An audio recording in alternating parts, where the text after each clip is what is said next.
Okay, and this is exam 2 from fall 2009 for physics 101. Number 1, it says consider the figure of this roller coaster. At which these points is the speed of the car the greatest? Well, you want the point that has the lowest potential energy, therefore the most kinetic energy. So the lowest potential energy is at point D of these four options, A, B, C, and D. By the way, point E would have a higher speed than point D because it has the lowest potential energy of all, but that wasn't given as an option. In the previous figure, what is the speed of the car at point D if it's at rest at point A? Well, at point A it just has potential energy, mgh. At point D it has both potential and kinetic. Masses all cancel out. We want to know what is the velocity. Let me just put in some numbers here. We have 9.8. The height initially was 120. That's equal to 9.8 times 40 at point D. Equal to 1/2 v squared. So this should be a plus right here. Wait, no, excuse me. This should be an equal, and this should be a plus. And then if we solve for v, it equals 40 meters per second. You just work through that. That is 9.8 times 120 minus 9.8 times 40 is equal to 1/2 v squared. This is 80. 9.8 times 80. And I multiply that times 2 to get rid of the 1/2, and then I take the square root of it all, and that's equal to 40. A man jumps off a cliff 55 meters high. What is his speed when he gets to the bottom? Well, at the top of the cliff, he just has potential energy. At the bottom, he only has kinetic energy. Masses cancel. We want to know what is the velocity. That's 2gh, square root of 2gh, and that is equal to 33 meters per second. Let's see. You drop a ball from a certain height. Which of these statements describe the changes in gravitational potential and kinetic energy as it falls to the ground? Well, the potential energy the potential energy decreases and the kinetic energy increases. That is option B. An outfielder throws a .15 kilogram baseball at a speed of 40 meters per second at a certain angle. What is the kinetic energy at the highest point of its motion? Well, at the highest point of its motion, right here, it only has velocity in the x direction, and that's equal to v0 cosine of theta. So the kinetic energy, which is 1/2 mv squared, is equal to 1/2 of the mass, which is 0.15, times the velocity, which is 40, times the cosine of the angle, which is 30. That's all squared, and that gives us the answer, which is 90 joules. Two stones, one twice the mass of the other, dropped off a cliff just before hitting the ground. What is the kinetic energy of the heavy stone compared to the light stone? Well, the kinetic energy is equal to their initial potential energies, and since one has bigger mass than the other, then it has more potential energy. So the energy of the heavy stone is twice as much as the light stone. You can also think about it as the kinetic energy at the bottom. They both have the same speed because the acceleration due to gravity is the same, but one has twice the mass, so it has twice the energy. Which of these statements is true?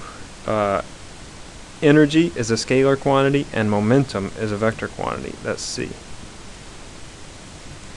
A valid unit for momentum is which of the following? Momentum is mass times velocity, so that is kilogram meters per second. That's C. Alex throws a 150-gram rubber ball down onto the floor. The ball's speed just before impact is 6.5 and just after is 3.5. The ball is in contact with floor for 0.025 seconds. What is the magnitude of the average force? Alright, well, the force is equal to the change in momentum over the change in time. That's mv final minus mv initial divided by our change in time, 0.15 kilograms. The velocity final, is 3.5 meters per second minus 0.15. The velocity initial is minus 6.5 meters per second divided by our time, which is 0.025, and that gives us an answer of 60 newtons.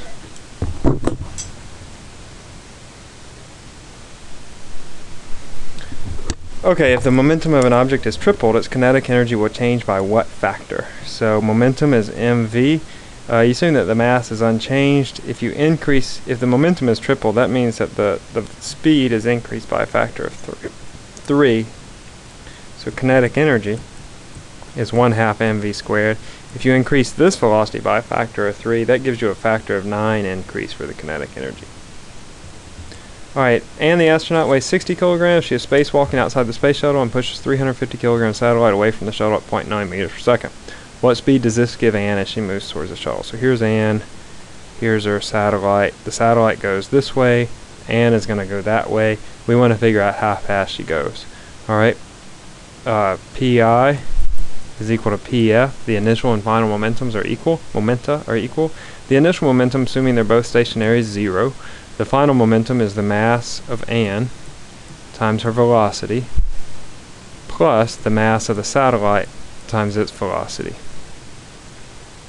So 0, put in numbers here, is 60 kilograms. Her velocity, 350 kilograms. Its velocity is going to be negative 0.9. Right, we'll assume it's just in the opposite direction. And then if we solve for VA, which is 350 times 0.9 divided by 60, that gives us an answer of 5.3 meters per second. So the answer is A. A system of particles has a momentum of 0. Which of these statements is true about the kinetic energy of the system? Just because the momentum is 0 doesn't mean that the objects are moving. They can be moving in equal and opposite directions to give a 0 momentum. So it doesn't follow that the kinetic energy is 0. And you also can't say that it's either negative or positive. You don't really know, so there's not enough information. A bouncy rubber ball and a beanbag, each with the same mass, fall to the floor from the same height. Which of these statements about the force imparted to the floor is true? The rubber ball imparts a greater force. The force is equal to delta P over delta T. If the final momentum is non-zero, that makes the change in momentum greater than if the final momentum is 0. That means a beanbag falls and it stops. Its final momentum is 0.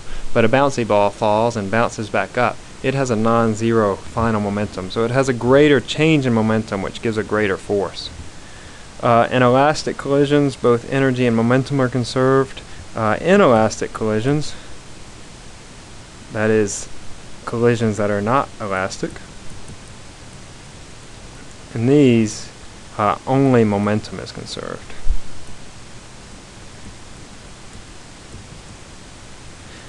Elastic collisions include collisions between gas particles and the like. Inelastic collisions are all other collisions. Only momentum are conserved.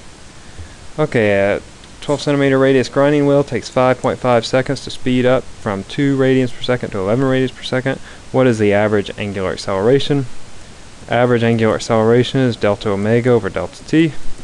So omega final minus omega initial. Omega final is 11 minus 2 over 5.5. 9 over 5.5 is 1.6 radians per second squared. That is D. A fan blade initially at rest, omega naught equals 0, rotates with a constant acceleration of 0.025. What is the time interval required for it to reach a 4.2 radian displacement after starting from rest? Alright, I want to know what is the time interval required to cover this distance starting from rest, and with that particular angular acceleration. Well, theta is equal to omega naught t plus 1/2 alpha t squared. Fortunately, omega naught is 0, gets rid of that term, so I have 4.2 equals 1/2 0.025 times t squared. So t is equal to the square root of 2 times 4.2 over 0.025. That's equal to 18 seconds. Alright, Kaisa sits on the outer rim of a merry-go-round and Chad sits midway between the rim and center. The merry-go-round makes 1 revolution every 2 seconds. Chad's angular velocity is the same as Kaisa's. His linear velocity would be smaller, but the angular velocities are the same. Car rounds a curve on a flat road. The coefficient of static friction between the road and the tires is 0.70. If the curve has a radius of 50 meters, what is the maximum safe speed at which the car can round the curve? Well, we have a centripetal force that causes the car to go on a circular path. In this case, the centripetal force is provided by the static frictional force. So I can say mv squared over r, that is the centripetal force, is equal to mu s mg, which is the normal force. Mg is the normal force. So I solve this for the speed. My masses cancel. V is equal to the square root of mu gr. Mu is given, it's 0.7. G is 9.8. R is given, it's 50 meters. And that's equal to 19 meters per second. Ventilation fan has blades. Ventilation fan has blades 0.25 meters long, rotating at 20 revolutions per minute. What is the centripetal acceleration of a point on the outer tip of a blade? Well, the centripetal acceleration is v squared over r. Alright, and I don't know the velocity though, I know omega. So I'm going to write v in terms of omega. V is equal to omega r. That's how I relate the linear to the angular velocity. So I can rewrite this. Is omega r squared over r, which is omega squared r. So my centripetal acceleration is that. I have omega, but it's in the wrong unit. So omega is equal to 20 revolutions per minute. In one revolution, there are 2 pi radians, and in 1 minute, there are 60 seconds. That gives me 2.1 radians per second. So I have 2.1 squared times 0.25 meters. That gives my answer, which is 1.1. So the answer is B. An object at rest begins to rotate with a constant angular acceleration. If this object rotates through an angle q in time t, through what angle did it rotate in time half t? Well, theta is equal to, if it begins at rest, 1/2 alpha t squared. In half t, as I take half of that, I get 1/4 theta. Alright, what is the net torque on this bar, which rotates about 0.0?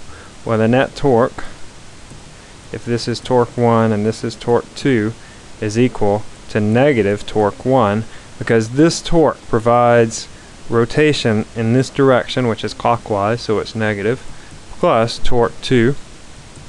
That's equal to negative 8 newtons times the moment arm, which is 5 meters, plus 12 newtons times 2 meters times the sine of the angle, which is 30 degrees. And that gives me an answer of plus 52 Newton meters. Since it's positive, it's counterclockwise. So the answer for that one is B. Bolt nutter to be tightened to a torque of 15 Newton meters. If the wrench is 25 centimeters long, what is the minimum force that must be applied? So 15 is equal to the force times 0.25 meters. So the force is 15 over 1/4, which is 60 newtons. This figure shows the human arm is holding a bowling ball, and the bicep is exerting a certain force. This is the force due to the bicep. It's at 0.03 meters, and the weight of the ball, which is 50 newtons, is at 0.35 meters. The torques are equal but opposite, so I'm just going to set them equal to one another. FB, which is what we want to know, times 0.03 is equal to 50 newtons, that's the weight of the ball, times 0.35 meters. And I solve that for FB, and it works out to be 580 newtons. That's the weight of a smallish man. 580 newtons. When a tape is played on a cassette deck, there is a tension in the tape that applies to a torque on the supply rail. Assuming the tension remains constant, how does the applied torque vary as the supply rail empties? Well, as the supply rail gets smaller, the moment arm gets smaller. If the tension stays same, then the torque decreases, because torque is equal to FR. F stays constant, but R decreases. Which of these is basic SI units for torque? Well, FR, force times moment arm, that is gives us units of Newton meters, but that's not an option.